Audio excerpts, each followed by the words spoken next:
இரண்டாவது அதிகாரம்.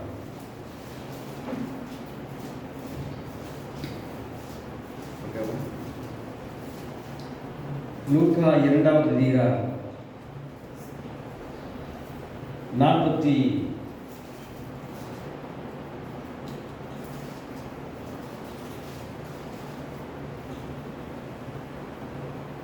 41வது வசனம், 2வது வசனம்.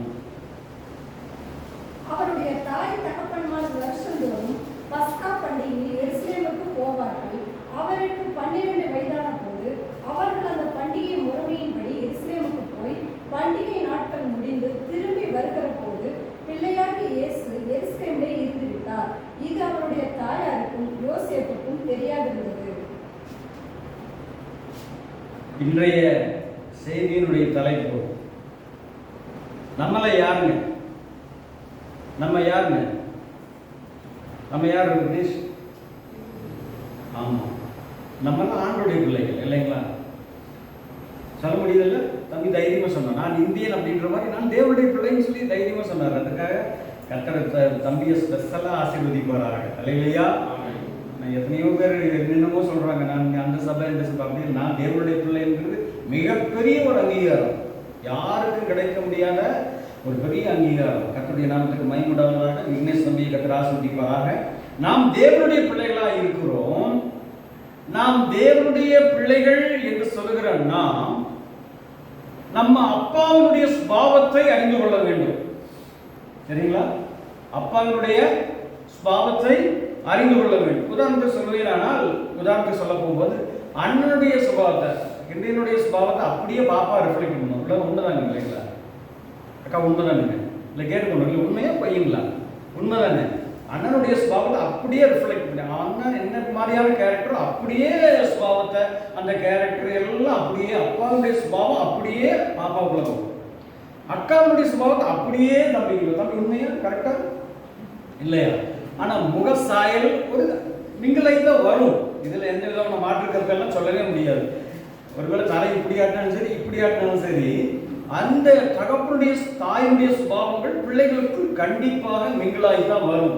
அப்பா பொய் பேசுகிறவராக இருப்பாரானால் ஆட்டோமேட்டிக்கா தம்பி 21 வயசு 22 3 வயசுல ஆட்டோமேட்டிக்கா பொய்யில புகழ்ச்சியான புலவர் பட்டம் பெறுகிற அளவுக்கு அவன் பொய் நிறைந்தவனாக இருப்பான். இது சுபாவ அடிப்படையில் வருகிறது. இது உலக பிரகாரமான ஒரு சம்பவத்தை தான் சுட்டி காண்பித்தேன்.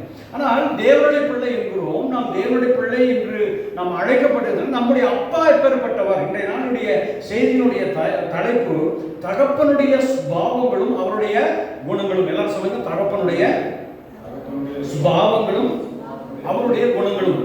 சரி, இப்ப நம்ம அப்பா யார் அப்படின்னா, நம்ம அப்பா யாருங்க? இயேசு கிறிஸ்து. பிதாவாகிய தேவன் அப்படின்னா இயேசு கிறிஸ்து. சரிங்களா? நம்முடைய ஏசப்பான்னு சொல்லி வச்சுப்போம். ஏசப்பா தான். சரிங்களா? இப்போ ஏசப்பா வந்து கொஞ்சம் சின்ன ஒரு அறிமுகத்தை சொல்றேன். மகனே உன் பாவங்கள் மன்னிக்கப்பட்டது அப்படின்னு சொல்லி எத்தனை வயசுக்காரரை பற்றி சொல்றாருங்க? எத்தனை வயசுக்காரரை பற்றி சொன்னாருங்க? மகனே உன் பாவங்கள் மன்னிக்கப்பட்டது, நீ எழுந்து நடன்னு சொல்லிட்டார். இவர் ஊழியம் செய்யறது எத்தனை வருஷம் ஊழியம் செஞ்சாருங்க? 3 வருஷம். எத்தனை வயசு? அவருக்கு ஏஜ் எவ்வளோ இருக்குங்க? 31. அந்த வயதான, அதாவது நோய்வாய்ப்பட்டவருக்கு எத்தனை வயசு இருக்குங்க? 40 வயசு இருக்கு. அண்ணான்னு சொல்லியிருக்கலாம், இல்லை மச்சான்னு சொல்லி, இல்லை ஏதோ ஒரு உறவையும் சொல்லியிருக்கலாம். ஆனால் தேவனாய் இருந்தபடியினால, தேவனுக்குள் இருந்தபடியினால என்ன சொல்றாருங்க? ஒரு மகனே அப்படின்னு சொல்றாரு. அப்படின்னா தேவன் தான் ஒரு மனிதனை மகனே என்று அழைக்கக்கூடிய அந்த ஒரு பாத்திரரால் இருக்கிறார். அல்லேலூயா சொல்லுங்க. இயேசு கிறிஸ்துவாகிய தகப்பன் இந்த உலகத்தில் வாழ்ந்த பொழுது அவர் எந்த மாதிரியான குணாதிசயங்களோடு கூட இருந்தார் என்பதை அவருடைய பிள்ளைகளாகிய நாம் அறிந்து கொள்ள வேண்டும் என்பதில் தேவன் மிகுந்த ஆவல் உள்ளவராய் இருக்கிறார். விஷயத்துக்கு வருவோம், வசனத்துக்குள்ளாய் வருவோம்.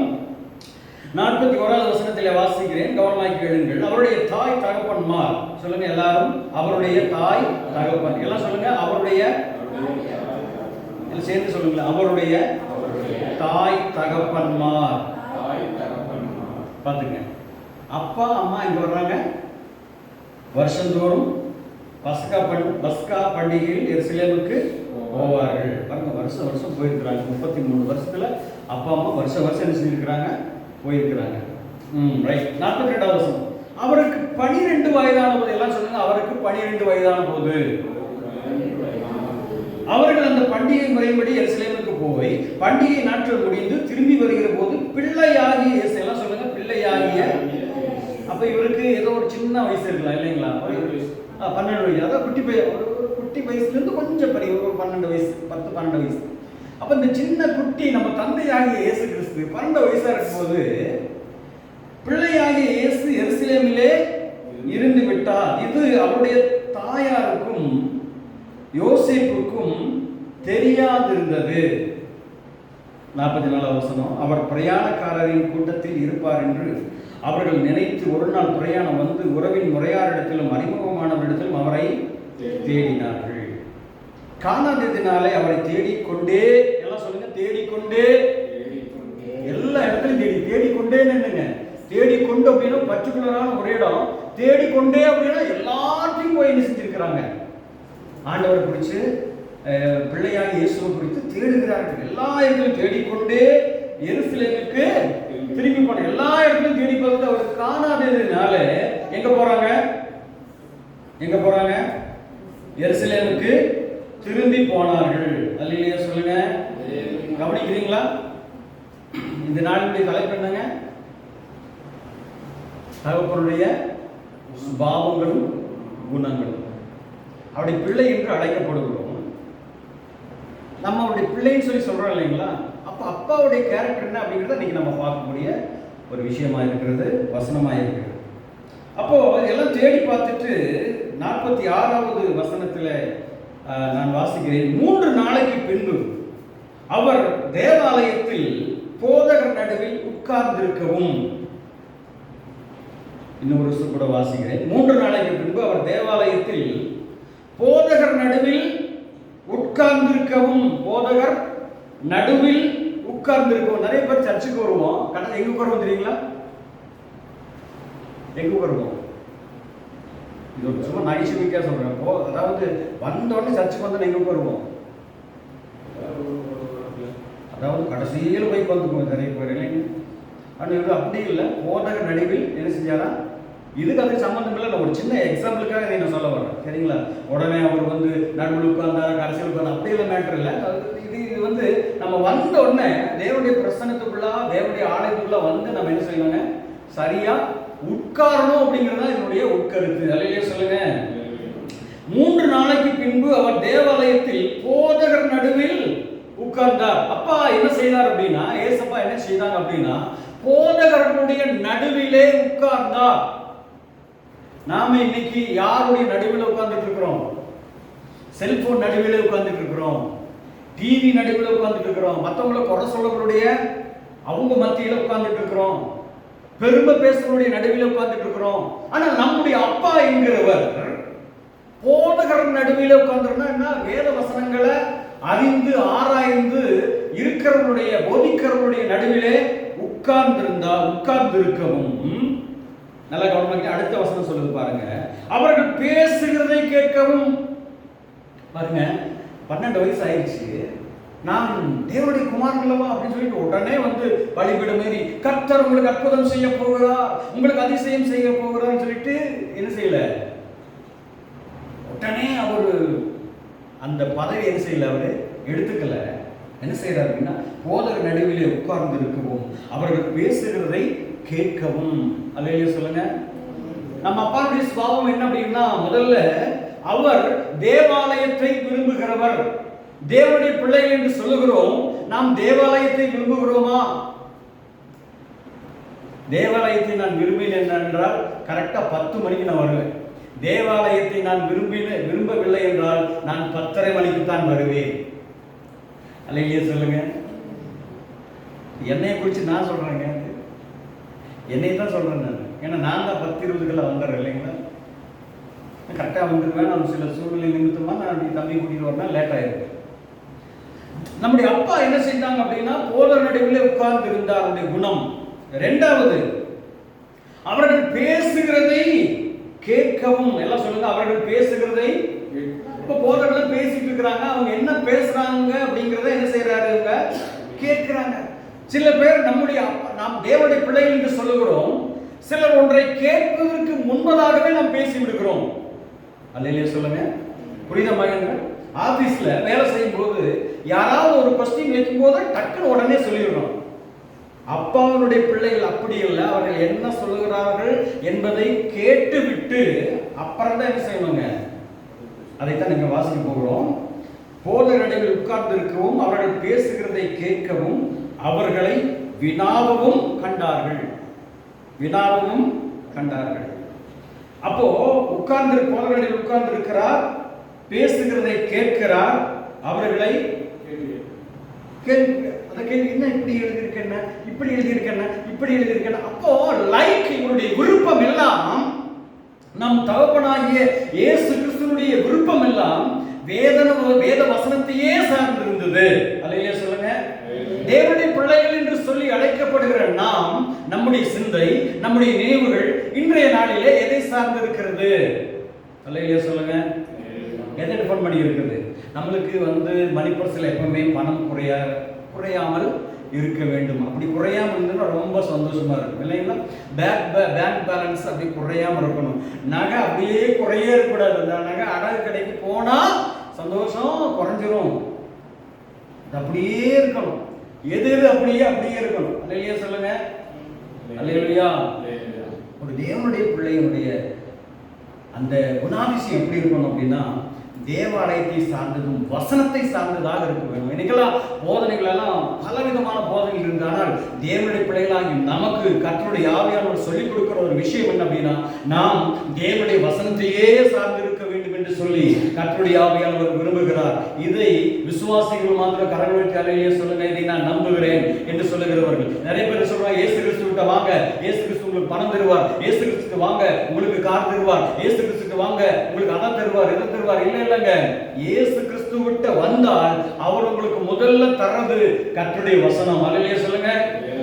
அவருடைய வசனத்தை, அவர் தமது வசனத்தை அனுப்பி நம்ம என்ன செய்கிறாரா, குணமாக்குகிறார் என்று வேதத்தில் வாசிக்கிறோம். பாருங்க, நம்முடைய தகப்பனாகிய இயேசு கிறிஸ்துவினுடைய அந்த குணாதிசயம் என்ன அப்படின்னா, தேவ வசனத்தை சார்ந்திருந்தது.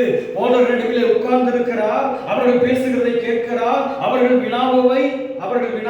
வினாவும் கண்டார்கள். அப்போ நம்முடைய வாழ்க்கை முறை, நம்முடைய ஜீவிதம், நம்முடைய இந்த பூமியில நம்ம உயிரோடு கூட வாழ்கிற நாள் வரைக்கும் நமக்குள்ள ஒரு சிந்தை என்ன செய்யணும் இருக்கணும் அப்படின்னா, கர்த்தர் விரும்புகிறார் என்றால் நம்முடைய லைஃப் முழுவதும் வேத வசனத்தையே ஒட்டி ஒட்டி ஒட்டி வர வேண்டும் என்கிறதுல தேவன் மிகவும் கர்த்தருடையவராக இருக்கிறார். அல்லேலூயா சொல்லுங்க.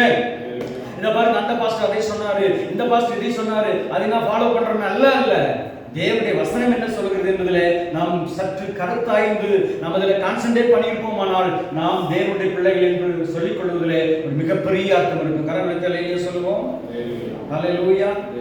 லூக்கா 2:49 நான் வாசிக்கிறேன், கவனமாக கேளுங்கள். அதற்கு அவர் இப்படி எல்லாம் பார்த்துட்டு, அதற்கு அவர், நீங்கள் ஏன் என்னை தேடினீர்கள்? என் பிதாவுக்கு அடுத்தவைகளில் நான் இருக்க வேண்டியது என்று அறியீர்களா? அல்லேலூயா சொல்லுங்க. சத்தமா அல்லேலூயா சொல்லுங்க. கரங்களை அல்லேலூயா சொல்லுங்க. இதுக்கெல்லாம் இந்த அல்லேலூயா சர்ச்சில எல்லாம் கண்டுபிடிச்சதுக்காக தெரியுங்களா? தூங்குறவங்க எந்திரிச்சிருவாங்க, சோம்பேறித்தனமாக்குறவங்க, ரொம்ப டயர்டாக்கிறவங்களாம் அப்படியே கையை தூக்கி அப்படியே வரும்போது ஆட்டோமேட்டிக் வசனத்தை கேட்க ஆரம்பிச்சிருவாங்க. வசனம் என்ன செய்யுங்க போகும் அப்படின்றக்காக இந்த சின்ன காரியத்தை சத்தமாலேயே சொல்றாரு அப்படின்னா, சத்தமாலேயே சொன்னது இந்த சோம்பல் முறியும். சத்தமா பாடுங்க அப்படின்னு சொன்னா சத்தமா இன்னும் தொண்டை கிழிச்சு போடுவார்கள். அப்படி இல்லை, அர்த்தம் இல்லை. சத்தமா பாடுனா ஒரு புது எனர்ஜி வரும் இல்லைங்களா? கர்த்தருடைய நாமத்தில் இங்க பாருங்க, அதற்கு அவர், நீங்கள் ஏன் என்னை தேடினீர்கள்? என் பிதாவுக்கு அடுத்தவைகளில் நான் இருக்க வேண்டியது என்று அறியீர்களா? அப்படின்னு என்ன, பிதாவுக்கு அடுத்தவைகள் என்று சொல்லி இருக்கிறது. சமஸ்கிருத வேர்டு. அடுத்தவைகள் அப்படிங்கிறது சமஸ்கிருத மொழியாக்கத்தில் வந்தது. அடுத்தவைகள் என்னங்க? தேவாலயத்துக்கு அடுத்தவைகள், கர்த்தருக்கு அடுத்த காரியங்கள், பரலோக ராஜ்யத்துக்கு அடுத்த காரியங்கள். அடுத்த காரியம் என்னங்க? இரண்டாவது பட்சமா இல்ல, அதற்குள்ளாக, அதற்கு சம்பந்தப்பட்ட. ஆமென்.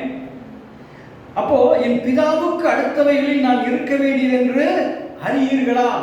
அப்போ நம்முடைய தகப்பனாய் இயேசு கிறிஸ்துவினுடைய சுபாவம் என்ன அப்படின்னா, பிதாவானவராகிய தேவன் என்ன செய்ய விரும்புகிறாரோ அதை மாத்திரம் செய்வதிலேயே அவருடைய நோக்கம் இருந்தது. அல்லேலூயா சொல்லுங்க. அல்லேலூயா, அல்லேலூயா. நமக்கு என்ன நோக்கம் இருக்கு இன்னைக்கு? இன்னைக்கு பொதுவான ஒரு கேள்வி கேட்போமானால், எனக்கு பூமியில் அது வேணும், பூமிக்கு அடுத்த, அதாவது பூமிக்குள்ளான காரியங்களையே தேடி தேடி தேடி. அதான் சொன்னார் ஆண்டவராகி நம்முடைய தகப்பன் சொன்னார், இல்லை நான் உங்களுக்கு பூமிக்குரிய காரியங்களையே சொல்லி உங்களுக்கு விளங்க வைக்க முடியலைன்னா, பரமா காரியங்களை சொன்னால் உங்களுக்கு மற்ற பையனை நீங்கள் என்ன செய்ய, உங்களுக்கு விளங்க செய்யாது அப்படின்னு சொல்லி சொன்னார். சொன்னார்ல சொல்லியா? அப்படி சொன்னாரா? அப்படி சொன்னாரா? சிரமம் தெரியலீங்களா அங்கிள் எனக்கு? அப்படி சொன்னாரு. அதாவது நான் இந்த பூமிக்குரிய காரியங்களையே ஓமையா சொல்லி அதை உங்களால புரிஞ்சு கொள்ள முடியும். அப்போ பரலோக காரியங்கள் எல்லாம் சொல்லி வேணாம் நீங்க எப்படி புரிஞ்சுக்குவீங்க அப்படின்னு சொல்லி சொன்னார். இங்க பாருங்க, நம்முடைய தகப்பனுடைய சுபாவம் பிதாவுக்கு அடுத்தவர்கள், அதாவது பிதாவுக்கான காரியங்களிலேயே அவருடைய நோக்கம் இருந்தது. என்னுடைய பிள்ளைகளே, நாம் பிள்ளைகள் என்று சொல்லி அடைக்கப்படுகிறது நல்லதுதான். ஆனாலும் இயேசு கிறிஸ்துவாகிய தகப்பன் என்ன செய்தாரோ அதுதான் நமக்கு ரோல் மாடலாக இருக்கணும்னு சொல்லிட்டு கர்த்தர் விரும்புகிறார். கர்த்தருடைய நாமத்துக்கு மகிமை உண்டாவதாக. லூக்கா 2ஆம் அதிகாரம் 51வது வசனத்தை வாசிங்க. லூக்கா 2:51. அவர்களுடனே கூட போய் நாசரேத்தில் சேர்ந்து அவர்களுக்கு கீழ்ப்படிந்திருந்தார். பாருங்க, போதுங்க. இங்க எல்லாம் பார்க்கிறார், போதகர்கள் உட்கார்ந்து இருக்கிறார், பிதாவுக்கு அடுத்த காரியங்களை அழகா பேசுறார். 12 வயசுல உடனே இனிமேல் நான் சொன்னபடி கேட்க மாட்டேன், ஏன்னா எனக்கு ராஜரீகம் மேல இருந்து வந்திருக்குது. எங்க வந்திருக்குது? வானத்திலிருந்து வந்திருக்கு. நிறைய பேர் நம்ம சொல்லுவோம் இல்லைங்களா, இவன் வானத்திலிருந்து விழுந்தவனாட்ட பேசுறான் பாரு அப்படின்னு சொல்லி. வானத்திலிருந்து டைரக்டா வந்திருப்பான், எப்படி பேசுறான் பாரு அப்படின்னு. அவர் அந்த மாதிரியான உலக பிரகாரமான சுபாவங்களுக்குள் போகாம, அவருடைய சுபாவம் என்ன அப்படின்னா, பின்பு அவர் எல்லாம் அதை பாருங்க, கொஞ்சம் வசனத்தை பாருங்க. பின்பு அவர் அவர்களுடனே கூட போய், எல்லாம் சொல்லுங்க, அவர்களுடனே கூட போய். இப்போ நான் தனித்துவமாய் வந்தேன், பரிசுத்த ஆவியினால் நிரப்பப்பட்டேன். லூக்கா 2:52 வசனத்தின்படி ஆவியிலே நான் பலன் கொடுத்து கர்த்தர் கொடுத்திருக்கிறார். நான் பிறக்கும் போதே பரிசுத்த ஆவியினால் பிறந்து வந்தேன், என்னை ஒன்றும் உங்களால் செய்ய முடியாது, உங்க வேலையை பார்த்துட்டு போங்கன்னு சொல்லி நாமலாம் தான் சொல்லியிருப்போம். அவர் கீழ்ப்படுகிற கிருபையே பட்டதுனால, பிதாவினுடைய சுபாவங்களிலே அவர் இருந்தபடினால, பின்பு அவர் அவர்களுடனே கூட போய் நாசரேத்தூரில் சேர்ந்து அவர்களுக்கு கீழ்ப்படிந்திருந்தார். அல்லேலூயா சொல்லுங்க. அல்லேலூயா. அவருடைய சுபாவம் என்ன? தன்னுடைய தாயும் தகப்பனுக்கு என்ன செய்யறாங்க? தாயும் தகப்பனுக்கு கீழ்ப்படியாதவருடைய வாழ்க்கை ரொம்ப கஷ்டமா தான் அமைஞ்சிருக்குதுங்க. அல்லேலூயா சொல்லுங்க. அல்லேலூயா, அல்லேலூயா. அப்போ நம்முடைய தகப்பனுடைய சுபாவம் பிதாவுக்கு குமாரனா இருந்த போதும் தன்னுடைய தகப்பனுக்கும் தாய் என்ன செய்திருந்தா? கீழ்ப்படிந்திருந்தார். தேவனுடைய பிள்ளைகளே, நாம் தேவனுடைய பிள்ளை என்று சொல்லுகிறோம். தேவனுடைய வார்த்தைக்கு கீழ்ப்படுகிற அனுபவம் இருக்கா என்பதை நாம் சற்று ஆராய்ந்து பார்க்க வேண்டும். அல்லேலூயா சொல்லுங்களேன். கீழ்ப்படிந்திருந்து அவர்களுடனே கூட போய் அவர்களுக்கு கீழ்ப்படிந்திருந்தார். லூக்கா 2ஆம் அதிகாரம் 52வது வசனம் வாசிங்க. ஞானத்திலும் வளர்ச்சியிலும் தேவ கிருபையிலும் மனுஷ தயவிலும் அதிகமாய் விருத்தி அடைந்தார்.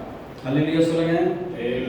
கீழ்ப்படிய, அதாவது நாம் நினைக்கிறோம் கீழ்ப்படிய பெற்றோர்களுக்கு கீழ்ப்படிவதனால என்ன உண்டாகும், பிதாவுக்கு கீழ்ப்படிவதனால என்ன உண்டாகும் அப்படின்னா, இங்க பாருங்க, அழகான கர்த்தருடைய ஆவியானவர் இந்த வசனத்தை எழுதி வைத்திருக்கிறார்.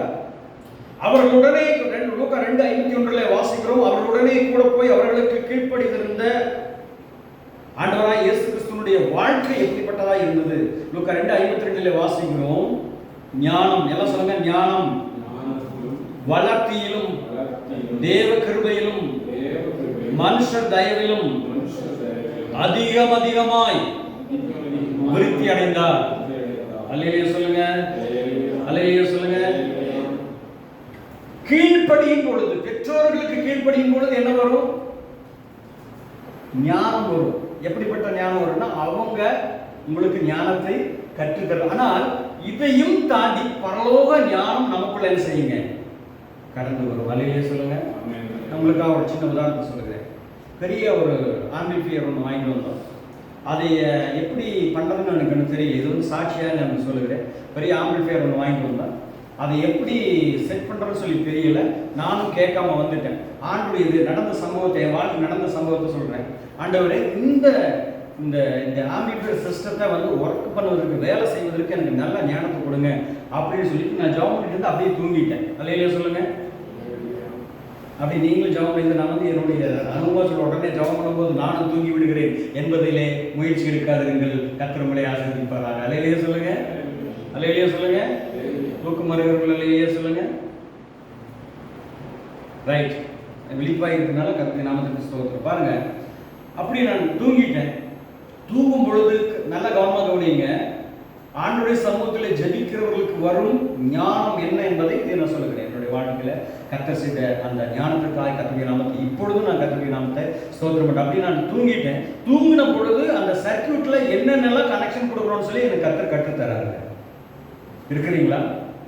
இந்த சர்க்கியூட்ல இதை பண்ணணும், இந்த ஒயரை இப்படி பண்ணணும்னு சொல்லி எனக்கு ஞானம் அப்படியே எனக்கு மைண்ட்ல தர்றாரு. இது அப்படி நடக்குது என் லைஃப்ல. நான் தூங்கி எந்திரிச்ச உடனே, அதுக்காக தூக்கம் வந்துருக்குமோன்னு சொல்லி கர்த்தர் அனுமதித்தார் சொல்லி தெரியல, நான் எந்திரிச்ச உடனே நேரம் பஸ் ஸ்டாண்டுக்கு போறேன். பஸ் ஸ்டாண்டுக்கு போய் நான் சொல்றேன், இந்த இதுல வந்து அவர் என்ன ஏசப்பா என்ன எனக்கு சொன்னாங்களோ அதை அப்படியே சொல்றேன். அந்த எலக்ட்ரானிக்ஸ் அந்த கடையில் போய் சொல்றேன், எனக்கு இந்த ஒயர்ல இது பின்ன இப்படி மாட்டேங்க இப்படி. அவர் சொல்றாரு, அந்த எலக்ட்ரானிக்ஸ் அந்த இதில் பண்றவர், ரிப்பேர் பண்றவர் சொல்றாரு, இல்லை தம்பி அது வாய்ப்பு இல்லை, அப்படி பண்ண அப்படி வராதுங்கிறார். இல்லை நீங்க அதை மாட்டீங்கன்னு சொல்றேன். அல்லேலூயா சொல்லுங்க. தேவன் எப்பேற்பட்டவர் என்பதை உங்களுக்கு சொல்லிக் கொண்டிருக்கிறேன். நாங்கள் நம் தகப்பன் நம்ம எப்படியெல்லாம் நேசித்து நம்மை வழிநடத்துகிறார், அவருடைய குணம் எப்படிப்பட்டதா இருக்கும் என்பதற்காக இந்த உதாரணத்தை சொல்லிக் கொண்டிருக்கிறேன். அந்த எலக்ட்ரானிக்ஸ் கடைக்காரர் சொல்றேன், எனக்கு இந்த மாதிரி இந்த ஒயரை இந்த இடத்துல இப்படி மாட்டி கொடுங்க, இப்படி பின் பண்ணி கொடுங்கன்னு சொல்லி எனக்கு ஆண்டவர் கொடுத்த ஞானத்தின்படி சொல்லுகிறேன். அவர் அப்படியெல்லாம் வாய்ப்பே இல்லைங்கிறார். இல்லை நீங்க மாட்டி கொடுங்கன்னு சொல்றார். நான் சொல்றேன், அவர் மாட்டி தரார். வீட்டுக்கு வந்து பார்க்குற அழகா அந்த ஆண்டு பேர் பாடுகிறார். கற்பனைக்கு எட்டாத ஒரு ஞானம், நம்முடைய மனுஷீகத்திற்கு எட்ட முடியாத ஒரு அறிவு எங்க வரும் அப்படின்னா, தேவனுடைய வார்த்தைக்கு கீழ்ப்படியும் பொழுதே வருகிறது. இருக்கிறீங்களா? அல்லேலூயா. வேலையில ஏதாவது ஒரு விஷயத்துல நீங்க ஸ்ட்ரகிளாய் நிற்கும் போது உடனே ஆண்டவருடைய ஞானத்தை தேடுங்க. அல்லேலூயா. ஆண்டவருடைய ஞானத்தை தேடுங்க. உடனே ஜெபம் பண்ண ஆரம்பிங்க. கர்த்தர் ஞானத்தை தருவார். கர்த்தர் ஞானத்தை தருகிறார். அவர் வாய் நின்று அறிவும் புத்தியும் வரும். எல்லாம் சொல்லுங்க. கர்த்தர் ஞானத்தை தருகிறார். அவர் வாய் நின்று அறிவும் புத்தியும் வரும். தம்முடைய பிள்ளைகளுக்கு அளவு கடந்த ஞானத்தை தர அவர் இன்றும் வல்லமையுள்ளவராய் இருக்கிறார். அல்லேலூயா சொல்லுங்க.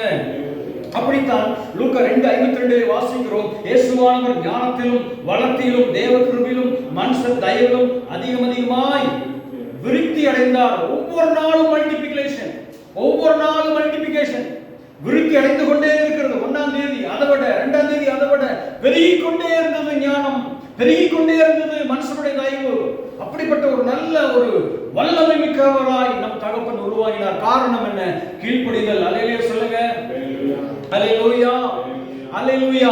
முதலாம் ஆதாம் கீழ்ப்படியாமல் போனதுனால வந்தது சாபம். 2ஆம் ஆதாமாகிய வந்த இயேசு கிறிஸ்து கீழ்ப்படிந்ததுனால வந்தது நமக்கு ஆசீர்வாதம், வந்தது நமக்கு ரட்சிப்பு. ஆகவே தேவனுடைய பிள்ளைகள் என்று சொல்லுகிற நாம் அதிகமாக தேவனுடைய வசனத்துக்கு கீழ்ப்படியும் பொழுது தேவன் நமக்கு கற்பனை கெட்டாத ஞானத்தை, பரலோக ஞானத்தை தர அவர் வல்லமையுள்ளவராய் இருக்கிறார். லூக்கா 3ஆம் அதிகாரம் 21வது வசனத்தை வாசிங்களேன். லூக்கா 3:21. ஜனங்கள் எல்லாரும் ஞானஸ்நானம் பெற்ற போது இயேசுவும் ஞானஸ்நானம் பெற்று ஜெபம் பண்ணுகையில் வானம் திறக்கப்பட்டது. பரிசுத்த ஆவியானவர் ரூபம் கொண்டு புறாவை போல அவர் மேல் இறங்கினார். வானத்திலிருந்து ஒரு சத்தமும் உண்டாகி, நீர் என்னுடைய நேசகுமாரன், உம்மில் பிரியமாய் இருக்கிறேன் என்று உரைக்கிறார். எத்தனை பேர் வசனத்தை வாசித்தீங்க? மகேந்திர வசனத்தை படிச்சு பாத்தியா? என்ன சொல்றது? நல்லா கவனிங்க, நல்லா கவனிங்க வசனத்தை.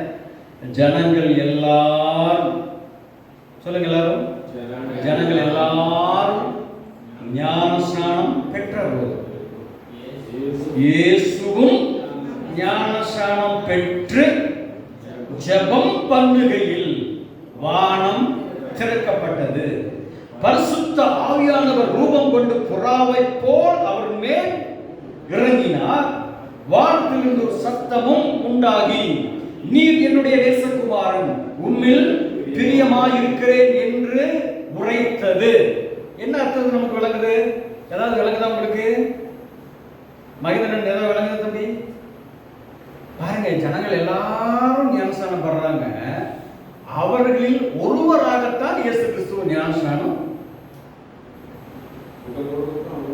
கூட்டத்து அவரும் ஒரு நூற்றுல அவரும் ஒருவராகத்தான் எடுக்கிறார். நம்ம தவறுடைய சுபாவத்தை கொஞ்சம் கவனித்து பாருங்க. எல்லாரோடு நம்ம தனித்துவமா இருக்க ஒரு பதில் இல்லை, எல்லாரோடு கூட இருந்தா அதாவது நாம் இருக்கலாம். ஆனால் நம்முடைய தவறுடைய சுபாவத்தை கொஞ்சம் கவனித்து பாருங்களேன். இப்ப நான் வாசிக்கிறேன். ஜனங்கள் எல்லாரும் ஞானஸ்நானம் பெற்ற போது இயேசுவும் ஞானஸ்நானம் பெற்று, இரண்டாவது என்ன செய்யறாரு அவர்? எல்லாம் சொல்லுங்க, ஜெபம் பண்ணுகையில். எல்லாம் சொல்லுங்க, ஜெபம் பண்ணுகையில். ஜனங்கள் எல்லாரும் ஞானஸ்நானம் பெற்றவர்கள் எல்லாம் ஜெபித்தார்களா என்று சொல்லி தெரியவில்லை. ஆனால் இவர் ஜெபம் பண்ணினார். நம்முடைய தகப்பன் ஜெபம் பண்ணினார். ஞானஸ்நானம் பெற்ற, ஆஹா நீ என் மேல புறாவை போல பரிசுத்த ஆவியானவர், இனிமேல் நான் ஜெபிக்க அவசியம் இல்லை. நிறைய பேர் சொல்றாங்க ஜெபிக்கங்கிறதுல அவசியம் இல்லைங்க, நம்ம வாய் சொல் பிறவாததற்கு முன்னே அவர் நம்முடைய ஜெபத்தை கேட்கிறாங்க. நீங்க ஜெபிக்க வேண்டிய அவசியம் இல்லை. இயேசு கிறிஸ்துவாகி நம்முடைய தகப்பனோ அவர் ஜெபிக்கிறவராய் இருந்தார். இயேசுவும் ஞானஸ்நானம் பெற்று ஜெபம் பண்ணுகையில் வானம் திறக்கப்பட்டது. அல்லேலூயா சொல்லுங்க. ஞானஸ்நானம் பெற்றிருக்கிறோம். நம்ம ஜெபம் பண்றோமா? ஞானஸ்நானம் எல்லாம் நம்ம பெற்றிருக்கிறோம். ஜெபம் பண்றோமா? ஹல்லேலூயா ஹல்லேலூயா. சோதர அப்பா எங்களோடு கூட வரும். போகிலும் வரத்திலும் கூட இருக்கும், வண்டியில கூட இருக்கும், வேலை ஸ்தலங்களில் கூட இருக்கும், போகிலும் வரத்திலும் பேச்சிலும் சிந்தையிலும் கூட இருக்கும். இயேசு கிறிஸ்துவின் நாமத்தில் ஜெபிக்கிறோம். இன்னைக்கு நம்ம ஜெபம் மாற்றப்படவில்லை என்றால் ஜெயமும் மாற்றப்படாது. புரியுதா உங்களுக்கு சொல்றது? தன் புரியுதா? நான் தெளிவாக தானே சொல்றேன். ஜெபத்தில் ஒரு மாற்றம் இல்லை என்றால் ஜெயத்தை நாம் சரியாக என்ன செய்ய முடியாது, பெற்றுக்கொள்ளவே. அவர் தேவனுடைய குமாரனாய் இருந்தாலும் நன்றாக ஜெபிக்க தன்னை ஒப்பு கொடுத்தவராய் இருந்து ஜெபித்தபடியினால வேதம் சொல்லுகிறது வானம் அவருக்கு திறக்கப்பட்டது. பரிசுத்த ஆவியானவர் ரூபம் கொண்டு புறாவை போல் அவர் மேல் இறங்கினார். இதனுடைய அர்த்தத்தை நீங்க விளங்கணும். பரிசுத்த ஆவியானவருடைய அபிஷேகத்தை பெற்றுக்கொள்ள வேண்டும். இப்பதான் முக்கியமான சப்ஜெக்டுக்குள்ள வர்றோம். பரிசுத்த ஆவியானவருடைய அபிஷேகத்தை பெறலாமா வேண்டாமா? ஞானஸ்நானம் எடுத்து எனக்கு 20 வருடங்களாக இருக்கு. பரிசுத்த ஆவியானவருடைய அபிஷேகம் பெறலாமா வேண்டாமா? பல விதமான கருத்துக்களை சொல்றாரு. அது நமக்கு தேவையில்லை. மகேந்திரன் என்ன சொல்ல விரும்புற? பரிசுத்த ஆவியானவருடைய அபிஷேகம் தேவையா தேவையில்லையா? அதுக்கு என்ன செய்யணும் அப்படின்னா, ஃபர்ஸ்ட் ஜெபம் பண்ண வேண்டும். அல்லேலூயா அல்லேலூயா. யாவர் மேலும் பரிசுத்த ஆவியானவருடைய அபிஷேகத்தை ஊற்றுவேன், உன்னத ஆவியை ஊற்றுவேன், அவர்கள் தீர்க்க தரிசனம் சொல்லுவார்கள். அல்லேலூயா சொல்லுங்களேன். அல்லேலூயா. இன்னொரு வேதவசனத்தில் வாசிக்கும் போது பரிசுத்த ஆவியானவருடைய அபிஷேகத்தை குறித்து சொல்லும்போது பரிசுத்த ஆவியானவருடைய அந்த அபிஷேகம் யாருக்கு அடையாளமாக இருக்கிறது? யாருக்கு அடையாளமாக இருக்குன்னு சொல்லிட்டு வாசிக்கிறோம்? அவிசுவாசிகளுக்கு அடையாளமாக இருக்கு. பெற்றுக்கொள்ளல இந்த பிகினிங் லெவல், ஆரம்ப நிலை. ஆனால் விசுவாச நிலையிலிருந்து பரிசுத்த அபிஷேகத்தை பெற்று அடுத்த நிலை என்ன அப்படின்னா தீர்க்க தரிசன நிலை. அல்லேலூயா சொல்லுங்க. நாம் விரும்பினோம் அல்லவா, தவறென்றும் இல்லை. பரிசுத்த ஆவியானவருக்குள் நாம் நிரம்பி இருக்க வேண்டும். அதாவது நம்ம எல்லாருக்கும் ஒரு வாஞ்சி இருக்கு. நம்ம ஆண்டவரே, எனக்குள்ள ஒரு பெரிய வாஞ்சி என்ன அப்படின்னா, ஆண்டவரே எந்த கிறிஸ்துவும் வரக்கூடாது ஆண்டவரே. அல்லேலூயா. எந்த கிறிஸ்துவும் எல்லா கிறிஸ்துவ வர்றதுக்கு நம்ம தடையது இல்லை. ஆனால் ஆண்டவரே புதிதாக ஆண்டவரை ஏற்றுக்கொண்டவர்கள் வர வேண்டும். சத்தியத்தை சொல்லணும், அவங்க சர்ச்சுக்கு வரணும். அதுதான் நம்முடைய எண்ணம். இப்படி எல்லாம் எண்ணம் இருக்குது. இதை யார் நிவர்த்தி செய்கிறது அப்படின்னா பரிசுத்த ஆவியானவரை நம்மை கொண்டு இதை செய்ய அவர் வல்லமுள்ளவராய் இருக்கிறார். அல்லேலூயா அல்லேலூயா. அதற்கு நாம் ஜெபிக்க வேண்டும். பரிசுத்த ஆவியானுடைய அபிஷேகத்தை என்ன செய்யணும்? என்ன செய்யணும்? பெற்றுக்கொள்ளணும். அல்லேலூயா சொல்லுங்க. ஆவியில நிரம்பி ஜெபிக்கிற ஒரு அனுபவம் இருந்தோமானால் நிச்சயம் நிச்சயம் கர்த்தருடைய மகிமை நம்முடைய ஸ்தலமெங்கிலும் வெளியரங்கமாகும். அல்லேலூயா சொல்லுங்களேன். அல்லேலூயா, அல்லேலூயா. அங்க பாருங்க, நம்ம அவர் ஜெபம் பண்ணுகையில் வானம் திறக்கப்பட்டது. ஆகவே நம்முடைய தகப்பனுடைய சுபாவம் ஜெபிக்கிற அனுபவம், பரிசுத்த ஆவியானுடைய நிறைவை பெற்றுக்கொள்கிற அனுபவம். நிறைய பேர் சொல்லுவாங்க, நான் 2022ஆம் ஆண்டுல 2012ஆம் ஆண்டுல இந்த ஆண்டில இந்த மாதத்துல ஞானஸ்நானம் எடுத்தேன், பரிசுத்த ஆவியானுடைய அபிஷேகத்தை பெற்றேன். அதற்கு பின்பதாக பெறுகிறதாக அதுக்கு பின்பு நான் என்ன செய்யல, அதைய பெற்றுக்கலன்னு சொல்லி சொல்லுவோம். ஆனால் நம்முடைய அனுபவம் அதுவல்ல என்று சொல்லி கர்த்தர் சொல்லுகிறார். அல்லேலூயா சொல்லுங்க.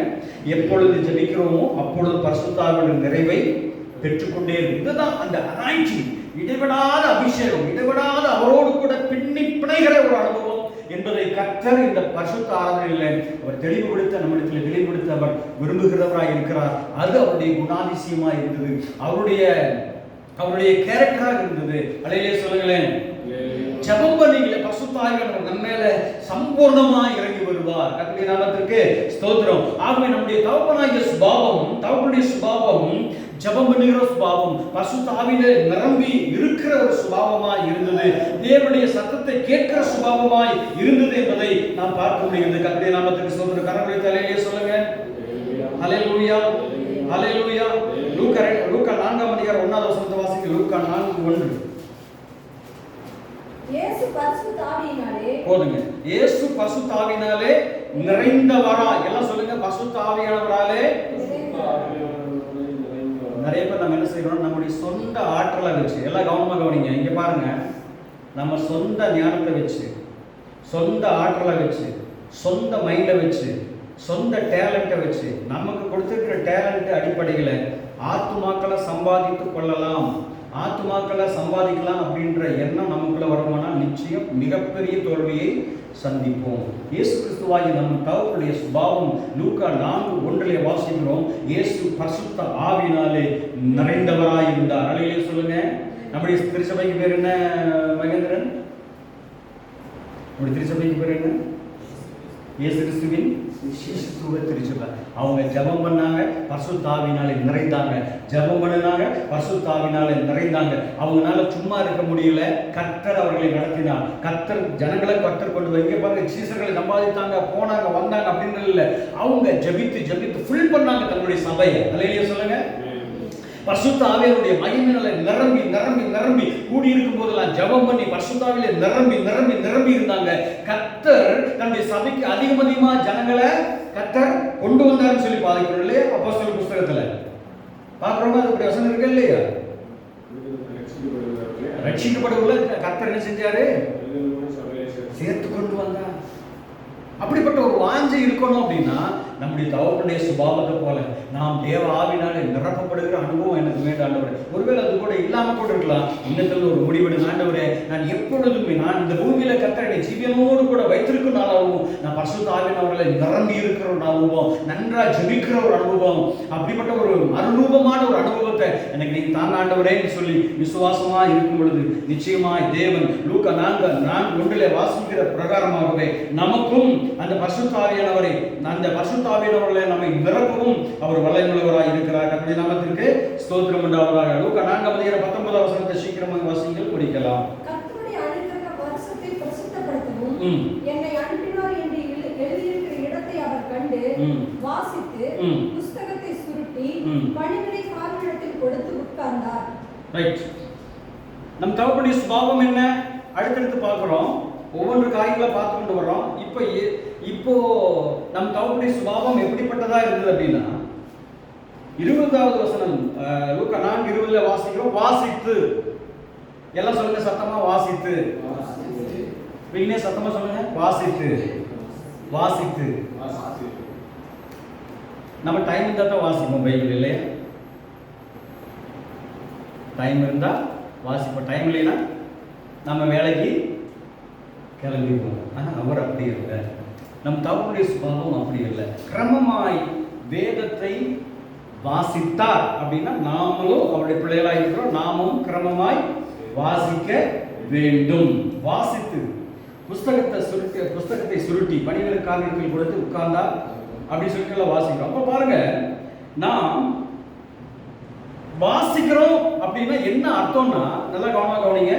தம்பி 2 பேருக்கு 3 பேர் கவனமா கவனிங்க. வாசிக்கிறோம் அப்படின்றதுல என்ன பெனிஃபிட் இருக்குது அப்படி தெரியல. வேதத்தை வாசிக்கணும் இல்லையா? நிறைய பேர் சொல்றாங்க, தினமும் வேதத்தை வாசிக்கணும், வாசிக்கலன்னு வைங்க பெரிய தடை உண்டாயிரும் அன்னைக்கு அப்படின்னு இல்லை. என்ன பெனிஃபிட் அப்படிங்கிறது நான் கத்துடையாவே என்ன கற்றுத்தர இருப்பாருங்க. 4:19 வாசித்தோம். 21 வாசித்தோம். அப்பொழுது அவர்களோட பேசத் தொடங்கி, உங்கள் காதுகள் கேட்க இந்த வேத வாக்கியம் இன்றைய தினம் நிறைவேறிற்று என்றார். இங்க பாருங்க, வேத வசனத்தை வாசிக்கும் போது நம்ம வாயிலிருந்து என்ன வருதுங்களா? வேத வசனத்தை வாசிக்கும் போது நம்ம வாயிலிருந்து என்ன வரும்? வேத வார்த்தை தான் வரும். இது குழாயடி மாதிரி. இங்க என்ன உள்ள போடுறோமோ அதுதான் என்ன செய்யுங்க வெளியே. இருக்கிறீங்களா ஜெரோம்? புரியுதா சொல்றது? இது எம்டி பாத்திரம். இதுல என்ன ஊத்துறோமோ அதுதான் என்ன செய்யும், ரிப்பீட்டா வரும். இங்க என்ன செய்யறார் அப்படின்னா, வேத வசனத்தை வாசிக்கிறார். 21வது வசனத்துல என்ன வாசிக்கிறோம்? பேசத் தொடங்கி. அப்ப என்ன பேசியிருப்பார் அப்படின்னா, என்ன பேசியிருப்பாருங்க? வசனத்தை என்ன செஞ்சிருப்பாரு? அப்ப வாசித்தார், பேசினார். நாம் சுவிசேஷம் அறிவிக்க வேண்டும் என்று சொல்லி நாம் தீவிரம் கொள்கிறோம். அந்த அளவுக்கு வேத வசனத்தை வாசிக்கிறவா இருக்கிறோமா? இப்ப வாசிக்கும் பொழுது நம்ம என்ன செய்வோம்? ஆட்டோமேட்டிக்கா வேத வசனத்தை பேச ஆரம்பிப்போம். பாருங்க, இன்னொரு சூப்பரான ஒரு காரியத்தை நாம் பார்க்க முடிகிறது. 22வது வசனத்தை வாசிங்க. எல்லாரும் அவருக்கு நற்சாட்சி. பாருங்க, எல்லாரும் அவருக்கு. எப்பா, இவருடைய வாயிலிருந்து வருகிற வார்த்தைகள் ஒவ்வொன்றும் கிருபை ஒருங்கிய வார்த்தைகளா இருக்கிறதேன்னு சொல்லிட்டு எல்லாரும் அவரை குறித்து என்ன செஞ்சாங்க? வேதத்தில் என்ன வாசிக்கிறோம்? உலகத்திலே வந்த எந்த மனுஷனையும் பிரகாசிப்பிக்கிற ஒளியே அந்த ஒளி யாருங்க? இயேசு கிறிஸ்து. அல்லேலூயா சொல்லுங்க. எந்த மனுஷனையும் பிரகாசிப்பிக்கிற ஒளி இயேசு கிறிஸ்து. அவர் நம்முடைய தகப்பனாகிய தெய்வம் எந்த மனுஷனையும் பிரகாசிப்பாரா? நாம் செய்ய வேண்டிய காரியம் எல்லாம் ஜெபிக்கணும், வேதத்தை வாசிக்கணும், அப்புறம் என்ன செய்யணும்? பேசணும். சில வேளைகளிலே தவறான சில வார்த்தைகள் வருகிறதுனா நமக்குள்ள என்ன இல்லைன்னு அர்த்தம்? என்ன இல்லைன்னு அர்த்தம்? இங்கே இல்லை விஷயம் இல்லைன்னு அர்த்தம். இங்கே கர்த்தருடைய வார்த்தை இல்லைன்னு அர்த்தம். அதனால தேவனுடைய பிள்ளைகளை வேதத்தை வாசிப்போம், அப்புறம் பேசணும், அப்புறம் என்ன செய்யணுங்க? இது ரெண்டும் செய்தோம்னா நற்சாட்சி தானா வருங்க. இங்க பாருங்க, நான் ஜெபித்தேன், ஆனால் விசுவாசிகள் அலாவி ஓடும், அங்க ஓடும், இங்க ஓடும், உண்ணாமலை ஓடும், கல்லிமேடு ஓடும். அப்படி இல்லை. கரெக்டா நம்ம அந்த காரியத்தை செய்யும் போது நாம் எதுவும் சொல்லாமலேயே, நம்ம குறித்து சொல்லாமலேயே நற்சாட்சி நம்மை தேடி வரும். இதுவே தேவனுடைய சுபாவமா இருக்கிறது. அல்லேலூயா சொல்லுங்களேன். அல்லேலூயா, அல்லேலூயா. லூக்கா 4:31 வாசிங்க. லூக்கா 4:31. பின்பு அவர் கலிலேயாவில் உள்ள கப்பர்நகூம் பட்டணத்துக்கு வந்து ஓய்வு நாட்களில் ஜனங்களுக்கு போதகம் பண்ணினார். எல்லாம் கவனமா கவனி. நம்ம தகப்பன் எப்படிப்பட்டவர்னா, எல்லாம் சொல்லுங்க, ஓய்வு நாளில் சத்தமா சொல்லுங்க, ஓய்வு நாளில் போதகம் பண்ணினார். நம்ம எல்லா நேரத்திலையும் போதகம் பண்ணிக்கொண்டே இருப்போம். சொல்றது எல்லாரும் எனி டைம் போதகம் பண்ணிக்கொண்டே இருப்போம். எல்லா நேரத்திலையும் அப்படி வசனத்தை பேசிக்கொண்டே இருப்போம். நல்லதுதான். அது தெய்வத்தினுடைய அந்த குணாதிசயத்தை அவ்வளவு வெளிப்படுத்தாது என்பது என்னுடைய தாழ்மையான கருத்து. எப்படி இதை நான் சொல்றேன் அப்படின்னா, அதுக்கு ஒரு ஆதாரம் இருக்கு. நான் வேலை செய்யறதை விட்டுட்டு, நல்லா கவனிங்க விக்னேஷ், வேலை செய்யறதை விட்டுட்டு ஜெபிக்க ஆரம்பிச்சு போயிடும். வேலை செய்ய டைம்ல தான் வேலை செய்யணுங்க. ஆனா நான் வேலை செய்யற நேரத்தில் என்ன செய்ய மாட்டேன்? வேலை அப்பாவுக்கு கொடுக்கறனா முதலிடம், ஊழியம் செய்ய போறனா, ஜெபிக்க போறனா, பரிசுத்த ஆவியில நிரம்ப போறனா அப்படின்னு சொல்லிட்டு என்ன செஞ்சிருவேன்? நான் வேலை செய்ய வேண்டிய நேரத்தில் வேலை செய்யாம போய் என்ன செஞ்சிருவேன்? ஜெபிக்க போயிடும். ரொம்ப நாளா எனக்கு சமாதானம் இல்லாமே இருந்தது, ஒரு வெறுமையா இருந்ததாகவே உணர்ந்தேன். இப்போ ஆண்டவர்கிட்ட கேட்டேன், ஆண்டவரே நான் வேலையை விட்டுட்டானே வந்து உங்களுக்கு நான் ஜெபம் பண்றவங்க கூட, அப்போ எனக்கு அந்த பிரசன்னமே வரலையே ஆண்டவரே, அவங்க பிரசன்னத்தை நீங்கள் என் இருக்கிறீங்க என்கிட்ட பேசுகிறீங்க அப்படின்ற அந்த சந்தோஷம் வரலையே ஆண்டவரே அப்படின்னு சொல்லிட்டு ஆண்டவர் தெளிவாக என் உள்ளத்தில் பேசினார். வேலை செய்ய வேண்டிய நேரத்தில் என்ன செய், வேலை செய். 10 மணிக்கு நீ வேலையை ஆரம்பிக்கிற, 5 மணிக்கு வேலையை மட்டும் செய், போதலும் இல்லை பண்ணாத அப்படின்னு சொல்லி. அப்போ என்ன செய்யணும் அப்படின்னா, ஓய்வு நாள் என்ன செஞ்சாரு, செலக்டட் அந்த டைம்ல தான் என்ன செய்யணுங்க, எதை செய்யணுமோ அந்த நேரத்தில் என்ன செய்யணுங்க, அந்த காரியத்தை செய்யணும். இது அப்பாவுடைய குணாதிசயம். அல்லையா சொல்லுங்க. ஞாயிற்றுக்கிழமை, திங்கக்கிழமை, செவ்வாய்க்கிழமை எல்லா நாளும் அப்படியே பேசிக்கொண்டே நடந்தார். அப்படி இல்லைங்க. அப்பா சின்ன உதாரணத்துக்காக சொல்றேன். ஓய்வு நாளிலே போதகம் பண்ண, டீச் பண்ண தொடங்கினார். அப்போ நான் நம்ம கடமையே செய்யாம வெறும் சுவிசேஷத்தை மட்டும் சொல்றது சரியல்ல. நம்முடைய கடமையை செய்யணும். நமக்கு தேவன் கொடுக்கிற கடமையை செய்யணும். நமக்கு தேவன் கொடுக்கிற கடமையை செய்து முடித்த பின்பு நாம் தேவனுடைய ஆவினால ஏவப்படுவோமானால் கட்டாயம் என்ன செய்யலாம், சுவிசேஷத்தை சொல்லலாம். எல்லா நேரமும் சுவிசேஷம் சொல்லணும். பண்டிகைகளுக்கு முன்பதாக முத்துக்களை போடுறது ரொம்ப கஷ்டமான ஒரு காரியமாக காணப்படுது. வேலையீடான ஒரு சுவிசேஷம் தான், வேலையீடான வல்லமை உள்ள தேவன் தான் நம்முடைய தேவன்.